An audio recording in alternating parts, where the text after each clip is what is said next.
સમાચાર વિસ્તારથી અને સૌપ્રથમ વાત કરીએ તો અમદાવાદ હાઈકોર્ટની બહાર આપના કાર્યકરો દ્વારા દેખાવો કરવામાં આવ્યા છે। નરેન્દ્ર મોદીની બોગસ ડિગ્રી મામલે આપના કાર્યકરોએ કોર્ટની બહાર દેખાવો કર્યા હતા, જેમાં સોલા પોલીસે આપના નેતા કનુ કલસડિયા સહિતના કાર્યકરોની અટકાયત કરી છે। હાઈકોર્ટની બહાર આપના કાર્યકરોએ દેખાવો કર્યા હતા। નરેન્દ્ર મોદીની બોગસ ડિગ્રી મામલે તેમણે દેખાવો કર્યા અને ત્યારબાદ સોલા પોલીસે તમામ કાર્યકરોની અટકાયત કરી છે। અને આ અંગે વધુ માહિતી માટે જોડાયા છે કિશન, જે રીતે કાર્યકર્તાઓની અટકાયત કરાઈ છે, કનુ કલસરિયા સહિત વિવિધ કયા કાર્યકર્તાઓ હતા અને વધુ શું અપડેટ છે?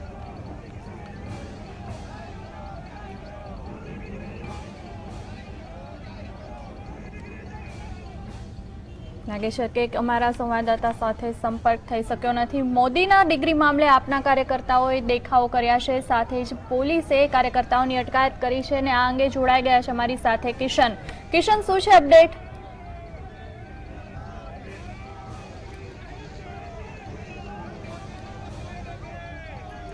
તો હાઈકોર્ટની બહાર આપના કાર્યકર્તાઓ દેખાવો કરી રહ્યા છે। પીએમની ડિગ્રી મામલે આપના કાર્યકર્તાઓ દેખાવો કરી રહ્યા છે, જો કે કેટલાક લોકોની અટકાયત કરવામાં આવી છે। આ વિશે વધુ માહિતી મેળવીએ અમારા સંવાદદાતા કિશન પાસેથી। જી કિશન, શું અપડેટ્સ મળી રહ્યા છે?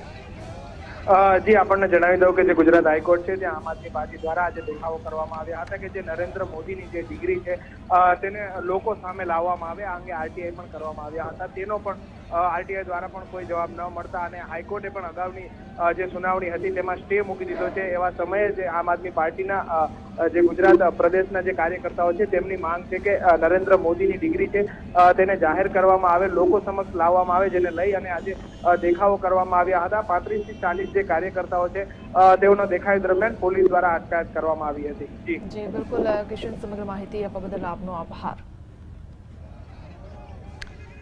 તો મોદીની ડિગ્રીના મામલે આપના કાર્યકર્તાઓએ હાઈકોર્ટની બહાર દેખાવો કર્યા હતા, જો કે તમામ લોકોની અટકાયત કરવામાં આવી છે।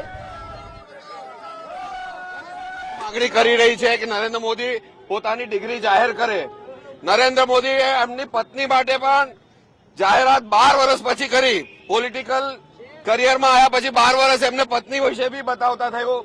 એ પછી તમે જુઓ તો સર્જિકલ સ્ટ્રાઇક કરી તો એના બી કોઈ ફોટોગ્રાફ બતાવતા નથી, બધું છૂપું કામ કરે છે।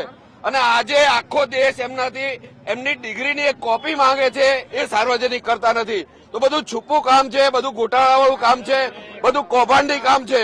આમ આદમી પાર્ટીની આ માંગણી છે કે તેઓ એમની ડિગ્રી તાત્કાલિક જાહેર કરે।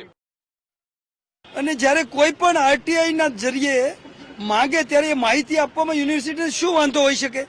જ્યારે સીઆઈસી દ્વારા માંગવામાં આવી છે માહિતી અને આપણા પીએમ વિશે, નરેન્દ્ર મોદીજી વિશેની છે, તો એ પણ એના સ્ટુડન્ટ હતા, તો એની માહિતી આપવામાં આટલો હિચકિટાટ શા માટે? અને આટલો બધો ખર્ચ કરીને યુનિવર્સિટીએ હાઈકોર્ટમાંથી એ માહિતી આપવાની સામે સ્ટે શા માટે લીધો? શા માટે આ પ્રજાના પૈસા આવી રીતે બેફામ ખર્ચવામાં આવે છે?